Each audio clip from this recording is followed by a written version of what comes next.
خواتین و حضرات، اگر آپ نے ابھی تک ہمارا نیا چینل ناولستان سبسکرائب نہیں کیا تو اسے سبسکرائب کر لیں۔ وہاں ملیں گے آپ کو اسلامی اور تاریخی ناولز۔ چینل کا لنک ڈسکرپشن میں موجود ہے۔ دیکھتے رہیے ناولستان اور اردو داستان۔ تیسرے روز استاد صاحب نے مجھے بیٹھک پر آنے کا حکم دیا۔ میں ان کے حکم کے مطابق اس روز بیٹھک پر ہی گیا۔ بیٹھک استاد صاحب اس جگہ کو کہتے تھے جہاں وہ بازار حسن میں کوٹھے پر اپنی شاگرد طوائفوں کو مشق کروایا کرتے تھے۔ اب لے دے کر یہی ایک ذریعہ آمدن رہ گیا تھا۔ ان لوگوں کی یہ روایت رہی تھی کہ خاندان گھرانے کسی نہ کسی کلاسیکی استاد کو اپنے ساتھ انگیج رکھتے تھے جو ان کے ممتاز اور منفرد ہونے کی دلیل ہوتی تھی۔ لیکن امتداد زمانہ کے ہاتھوں جہاں اور بستہ کچھ تباہ ہوا، وہاں یہ روایت بھی اب دم توڑنے لگی تھی۔ اب چند گھرانے ہی ایسے رہ گئے تھے جو اسی طرح استاد صاحبان کی خدمات حاصل کرتے تھے۔ اردو ناول پھندہ، قسط نمبر 5۔ الماس بھائی کا شمار بھی ایسے ہی گھرانوں میں ہوتا تھا۔ عمر تو اس کی 50 سے اوپر رہی ہوگی، لیکن اس سے ملنے کے بعد اس بات کا یقین کرنا مشکل تھا۔ الماس بھائی خود کو استاد رنگی خان کی شاگرد کہلانے میں فخر محسوس کرتی تھی۔ بھلے دنوں میں اس نے استاد صاحب کی شاگردی اختیار کی تھی، جنہوں نے اسے کم از کم ٹھمری اور داردرا گانے کے لائق ضرور بنا دیا تھا۔ الماس بھائی کے بزرگوں نے اس کے لیے اتنی جائیداد چھوڑی تھی کہ اگر اس کی 7 پشتیں بھی چاہیں تو آرام چین کی زندگی بسر کر سکتی تھی۔ لیکن الماس بھائی نے اپنے خاندانی پیشے کو خیر باد نہ کہا۔ اس کی دونوں بیٹیاں آج بھی مجرا کر رہی تھی، جبکہ اس کا شمار اب سیاسی قسم کے کنجر گھرانوں میں ہونے لگا تھا۔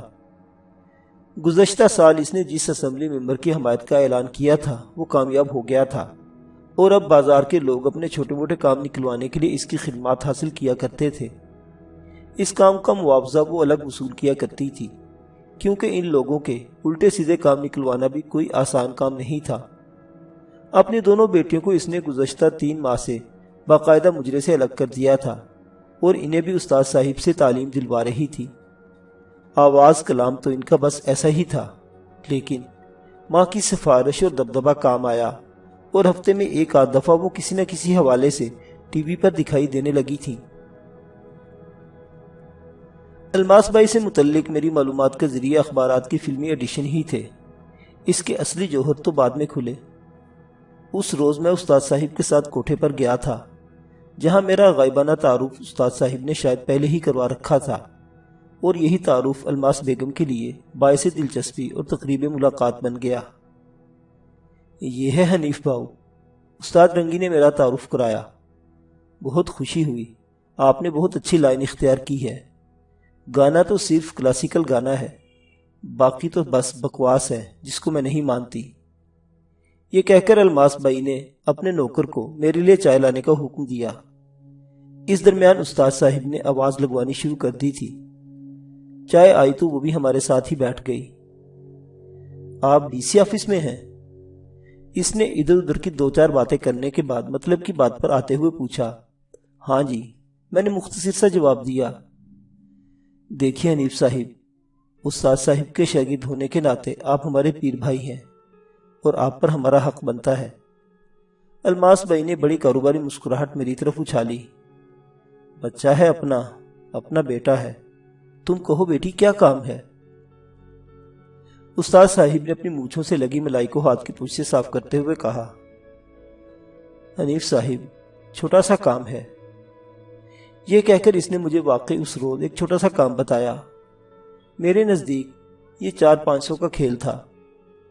میں نے اگلے روز متعلقہ کلرک کو اپنا ذاتی کام بتا کر 200 روپے اس کے ہاتھ میں تھمایا، جس نے 1 گھنٹے بعد متعلقہ فائل لا کر میرے سامنے رکھ دی، جس کی فوٹو کاپی میں نے کروائی اور بغل میں دبا کر چھٹی پر سیدھا گھر جانے کے بجائے بیٹھک کی طرف چل دیا۔ الماس بھائی کو میری طرف سے اتنی زبردست کارکردگی کی توقع شاید نہیں تھی۔ اس نے حیرت اور خوشی کے ملے جلے جذبات سے شکریہ ادا کر کے فائل پکڑی اور میرے نانا کرنے کے باوجود میرے لیے بوتل منگوا لی۔ بوتل کے خاتمے پر میں نے اٹھنا چاہا تو اس نے زبردستی میری جیب میں 500 روپے کا نوٹ ڈال دیا۔ اسے اپنا ہی گھر سمجھے، یہاں آپ کا ریاض بھی ہوتا رہے گا، ساتھ سارے موجود ہیں، اس نے بڑی اپنائیت سے کہا۔ جی ضرور، کیوں نہیں، میں کھسیانہ سا ہو کر کہا اور واپس آ گیا۔ یہ کوئی مہنگا سودا نہیں تھا۔ الماس بھائی بڑی سمجھدار عورت تھی۔ اس نے مجھے صرف استادی شاگردی کے چکر تک محدود نہیں کیا تھا، بلکہ میری کاروباری ضروریات کو بھی سمجھا تھا۔ اس روز جب میں استاد کے گھر گیا تو میری خوشی اور حیرت کی کوئی انتہا نہ رہی۔ گھر میں صرف نوری موجود تھی، یا پھر بشیرہ۔ بیٹھ جائیں، ہمارے خاندان میں ایک مرگ ہو گئی ہے، ابا جی وہاں گئے ہوئے ہیں۔ اس نے حسب معمول اپنے جامنی ہونٹوں پر مسکراہٹ جماتے ہوئے کہا۔ جی شکریہ، کہہ کر میں کمرے میں داخل ہوا اور بڑے ادب سے چٹائی پر وہیں بیٹھ گیا جہاں میں معمول کے مطابق بیٹھا کرتا تھا۔ جا بشیرے، باؤ جی کے لیے چائے لا، میرے لیے پان بھی لے آنا، اس نے دوسرا حکم بشیر کو دیا۔ اچھا باجی۔ باجی جی، میں 2 سموسے نہ لے لوں صبح سے؟ فٹے منہ، جا دفع ہو کمینہ، اس نے بشیرے کی بات کاٹتے ہوئے کہا۔ میں سمجھتا تھا، میں جانتا تھا کہ یہاں تنہائی کی قیمت ادا کرنی پڑے گی۔ کوئی بات نہیں، کیوں ڈانٹ رہی ہیں اس بیچارے کو؟ یار ہمارے لیے بھی لے آنا۔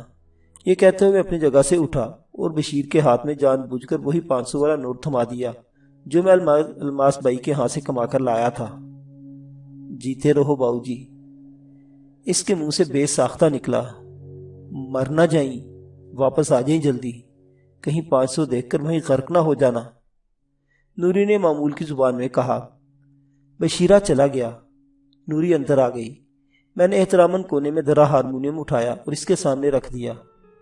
اسے اپنے اتنے نزدیک پا کر بہو امین کے گھر والی فلم میرے رگوں پہ میں اترنے لگی۔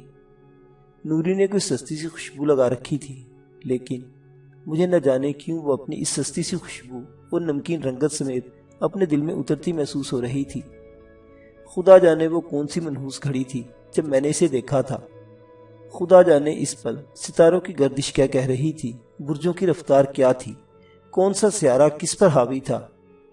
میں اتنا علم نجوم تو نہیں جانتا، لیکن اس روز میرا برج بڑے کمزور گھر میں تھا اور اس کا سیارہ مجھ پر حاوی ہو گیا۔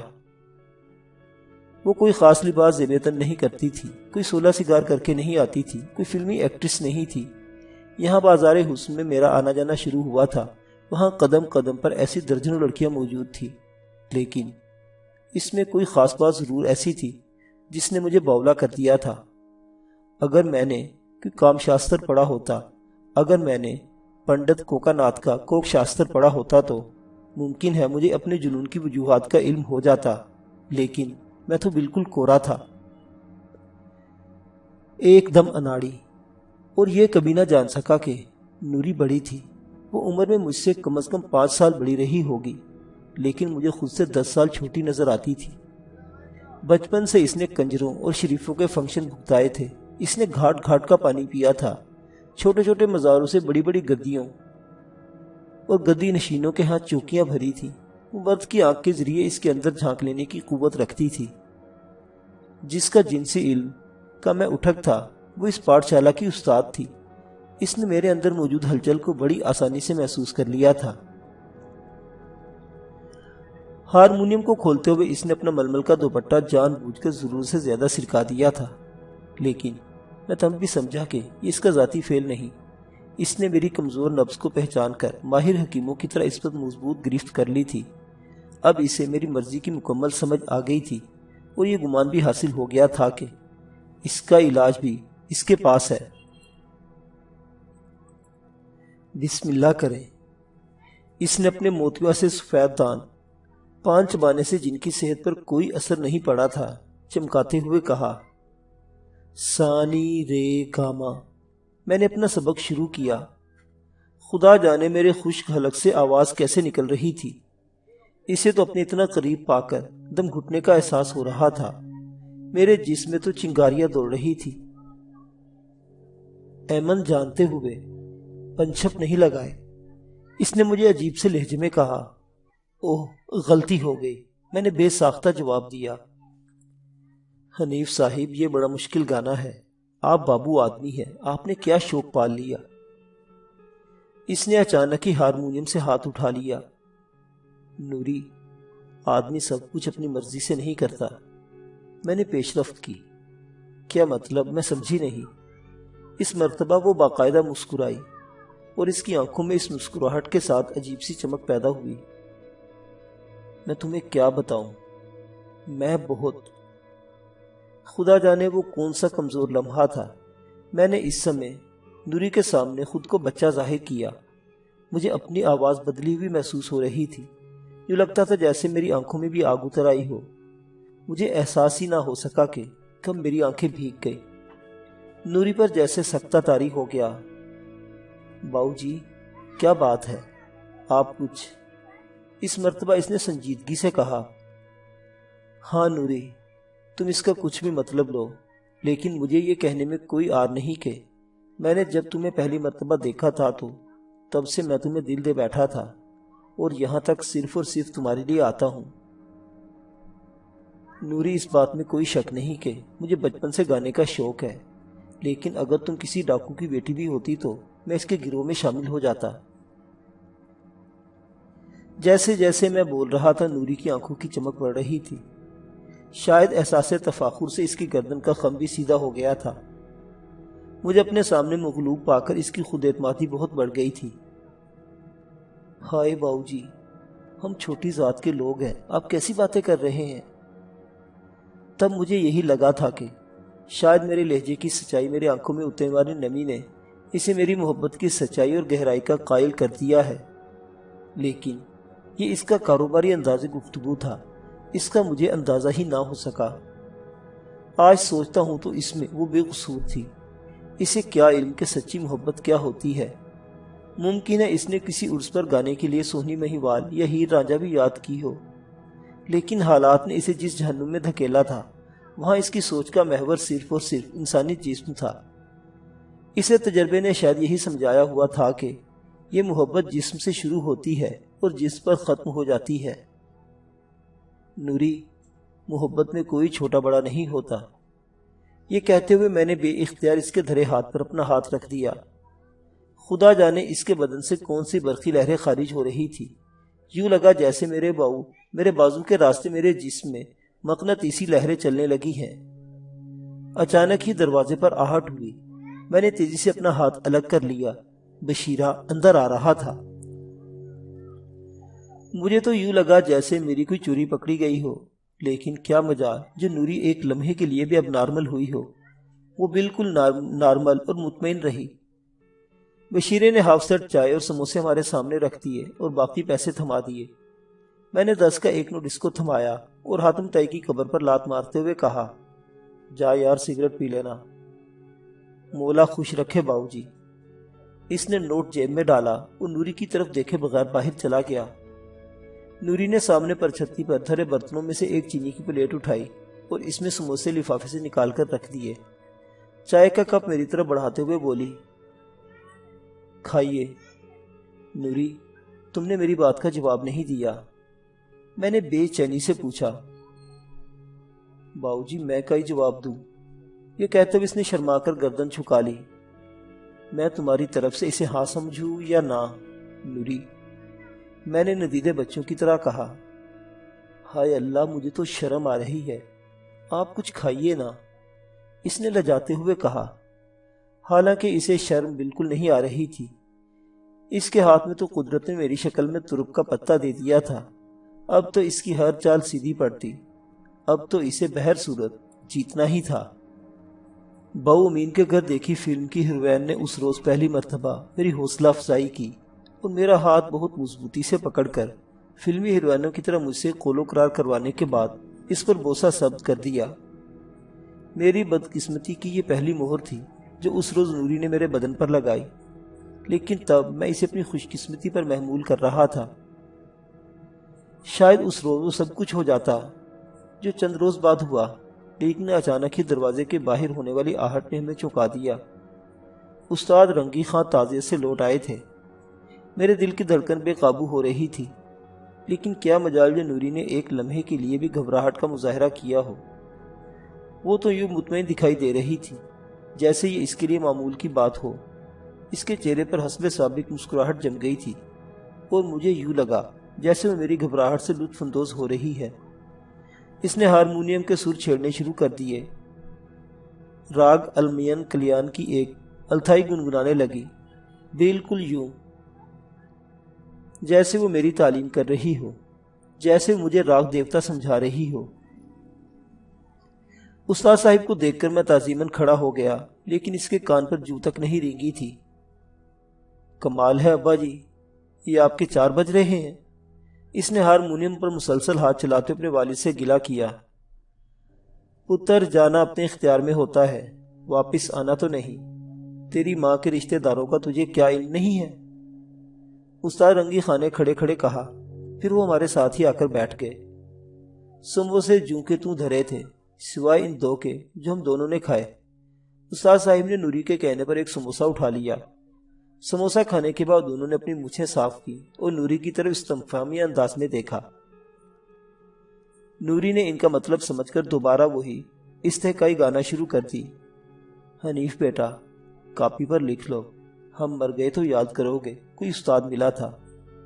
یہ جو راگ ایمن ہے، یہ کلیان ٹھاٹ کا سمپورن راگ ہے، سارے سر تیور میں 2 ہی راگ ہیں، سارے کومل سر لگتے ہیں اور ایمن میں سارے تیور۔ سر بیٹا، تم نے بڑا مشکل شوق پالا ہے، لیکن گانا اصل میں یہی ہے۔ جسے کلاسیکل کی سمجھ آ گئی، بس وہ گویا بن گیا۔ راگ کو سمجھ کر گانا ضروری ہے۔ لکھ لو لکھ لو، یہ استاد لوگ کسی کو ایسی باتیں نہیں بتایا کرتے۔ بھائی، ہم تو سیدھے سادے لوگ ہیں۔ اللہ بخشے میرے استاد خان صاحب نتھو خان صاحب کا کرتے تھے، گانا کبھی نہیں آ سکتا۔ حنیف بیٹا، 100 سال تو اسے گایا جائے اور 300 سال کی عمر میں لے کر کوئی دنیا میں نہیں آتا۔ گانے سے محبت کرو، ہم نے اس فن کو اپنا خون جگر دیا ہے، لیکن یہ بے حس دنیا اس کی قدر نہیں جانتی۔ ہائے زمانے نے ہماری قدر نہ کی۔ آج استادوں کی بیٹیاں شادی بیاہ کی گیت گا رہی ہیں۔ ہائے اے زمانے۔ اس روز میں نے اندازہ لگایا کہ استاد رنگی خان کو شاید کسی نشے کی بھی عادت تھی، کیونکہ وہ بولتے ہوئے اپنی آنکھیں بند کر لیتے تھے۔ ابا جی بس بھی کرو، آپ تو شروع ہی ہو جاتے ہیں، اس میں حنیف صاحب کا کیا قصور ہے؟ اس نے شاید سمجھ لیا ہوگا کہ ابا جی تکیہ سے آئے ہیں۔ تکیہ رجی شاہ پر بازار کے استاد لوگ اکٹھے ہو کر کبھی کبھی بھنگ پی لیا کرتے تھے، اور آج استاد رنگی خان بھی اپنے عزیز کی تعزیت کے بعد واپسی پر ادھر ہی سے ہو کر آئے تھے۔ استاد صاحب خاموش ہو کر دوسرا سموسہ کھانے لگے۔ نوری نے دوبارہ گانا شروع کر دیا۔ شاید اسے اندازہ ہو گیا تھا کہ میں عشق و حوث کے اس کھیل کا بالکل نیا اور اناڑی کھلاڑی ہوں، اور ابھی تک گھبراہٹ کے مارے اس قابل بھی نہیں ہو سکا کہ ڈھنگ سے آواز لگا سکوں۔ حنیف بیٹا، آج شام کے بعد ذرا ڈیرے کا چکر لگا لینا۔ استاد صاحب بیٹھک کو کبھی ڈیرا بھی کہہ لیتے تھے۔ میں نے اطاعت گزار شاگردوں کی طرح اس بات میں گردن ہلا دی۔ تھوڑی دیر بعد میں وہاں سے چلا گیا۔ نوری مجھے دروازے تک رخصت کرنے آئی تھی۔ کوئی ڈھنگ کی خوشبو ہی لگا لیا کرو، میں نے دروازے کے نزدیک پہنچ کر آہستگی سے کہا۔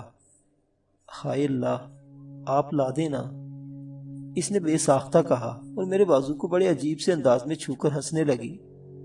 میں دھڑکتے دل سے نہ چاہتے ہوئے بھی باہر آ گیا۔ گھر پہنچا تو والد صاحب اپنی نصیحتوں کا پنڈارا کھول کر بیٹھے تھے۔ میں نے حسب معمول ان کی باتوں پر کان دھرے بغیر دوسرے کمرے کا رخ کیا اور ٹیپ ریکارڈر پر نئی کیسٹ لگا کر سننے لگا۔ والد صاحب مجھے گالیاں اور بددعائیں دیتے مسجد کی طرف چل دیے، کیونکہ تھوڑی دیر بعد عشاء کی اذان ہونے والی تھی۔ لتا کا کوئی پرانا گانا چل رہا تھا اور میرا بایاں ہاتھ بار بار دائیں ہاتھ کی اس جگہ پر چلا جاتا تھا جسے نوری نے مضبوطی سے چھوا تھا۔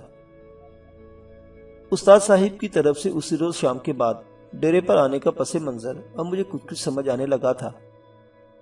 الماس بائی کی زمانہ ساز آنکھوں نے میری قدر پہچان لی تھی۔ میں نے اسے پہلے روز جو کارنامہ کر دکھایا تھا، اس کا شاید اسے توقع نہیں تھی۔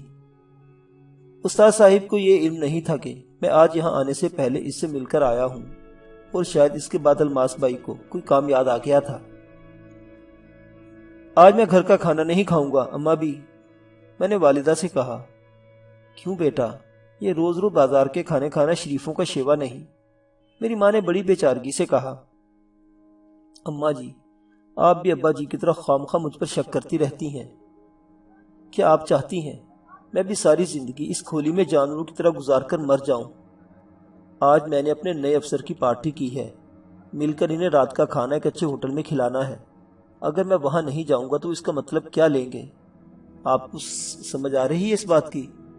کیا آپ بھی ابا کی طرح ہاتھ دھو کر میری نوکری کے پیچھے پڑی ہیں؟ اماں بھی، ہم نے ساری زندگی ابا حضور کی پینشن پر نہیں بسر کرنی۔ میں نے اپنی ماں کے سامنے بڑی صفائی سے جھوٹی کہانی سنا دی۔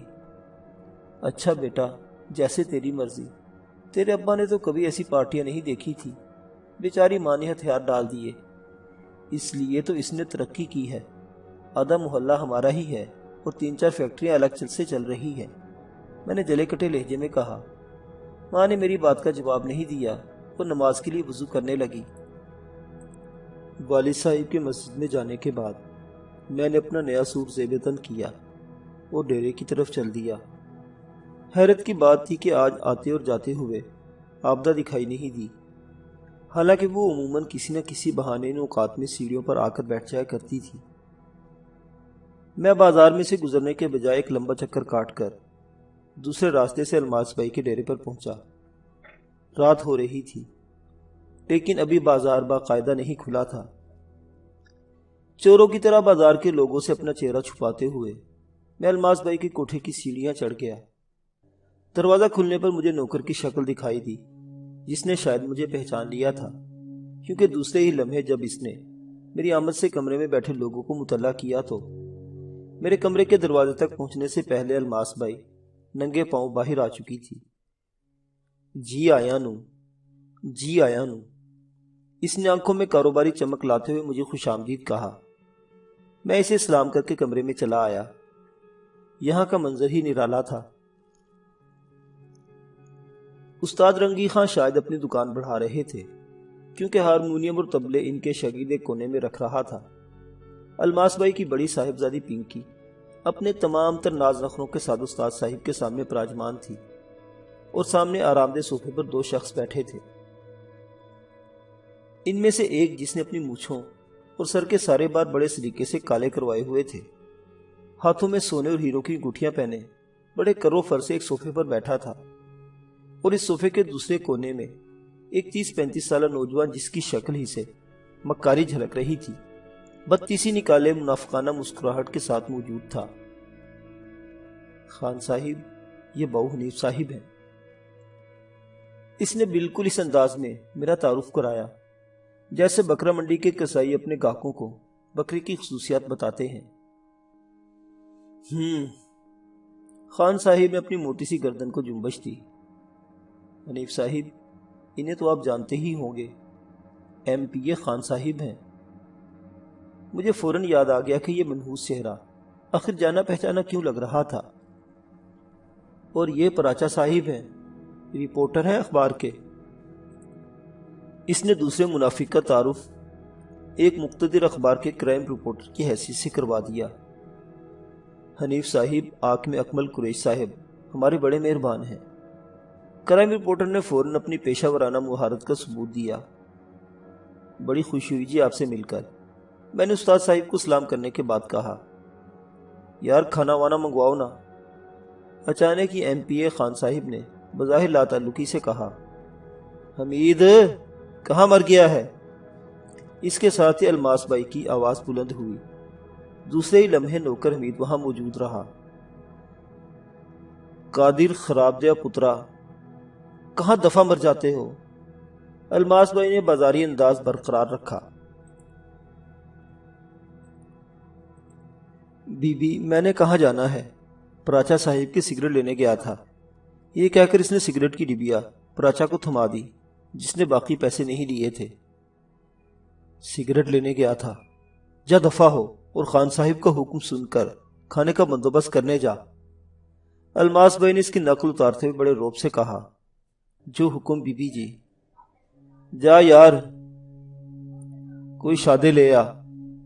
یہ کہہ کر خان صاحب نے اسے 1000 کا نوٹ تھما دیا۔ وے غرق ہوئے، میرے واسطے کھاد علیحدہ لے کر آنا، بوتلوں کے لیے نیچے کہتا جا، اور پان بھی بعد میں لے آنا۔ الماس بھائی نے کھڑے کھڑے 1000 کا نوٹ پورا کر دیا۔ استاد صاحب اسی دوران اپنی شاگرد پنکی کی طرف متوجہ رہے، جس کو خان صاحب کھا جانے والی نظروں سے دیکھ رہے تھے۔